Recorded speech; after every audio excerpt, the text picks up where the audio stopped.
ಬಿಸಿ ಬಿಸಿ ಬಂಗುಡೆ ಪುಳಿ ಮುಂಚಿ ನಮ್ಮ ಕಡೆಯವರಿಗೆಲ್ಲ ಇದು ಭಾರಿ ಇಷ್ಟ ಆಯ್ತಾ. ಸಿಂಪಲ್ ಆಗಿ ಇದನ್ನು ಹೇಗೆ ಮಾಡು ಅಂತ ನೋಡಿಕೊಂಡು ಬರುವ. ಇವತ್ತು ಖಾಲಿ ಒಂದು 4 ಬಂಗುಡೆ ತಗೊಂಡು ಬಂದದ್ದು, ಫ್ರೆಶ್ ಸಹ ಇತ್ತು. ಇದನ್ನು ಚಂದ ಕ್ಲೀನ್ ಮಾಡಿ ಉಂಟಲ್ಲ ಸಣ್ಣ ಸಣ್ಣದಾಗಿ ಕಟ್ ಮಾಡಿಕೊಂಡೆ. ಅಂದರೆ ಒಂದು ಬಂಗುಡೆಯಲ್ಲಿ ನಮಗೆ 2 ಪೀಸ್ ಸಿಕ್ತು. ಸಾಧಾರಣ ಒಂದು ನಾರ್ಮಲ್ ಸೈಜ್ ಇತ್ತಿದು.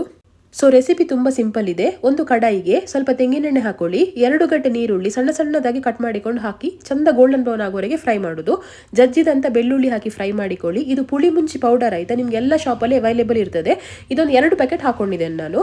ಇನ್ನು ಇದಕ್ಕೆ ಕಟ್ ಮಾಡಿದಂಥ ಟೊಮ್ಯಾಟೊ, ಶುಂಠಿ ಮತ್ತು ಹಸಿಮೆಣಸು ಇದಿಷ್ಟನ್ನು ಹಾಕಿ ಉಂಟಲ್ಲ ಹುಣಸೆ ಹಣ್ಣಿನ ನೀರು ಹಾಕಿ ಚಂದ ಇದನ್ನು ಫ್ರೈ ಮಾಡಿಕೊಳ್ಳೋದು.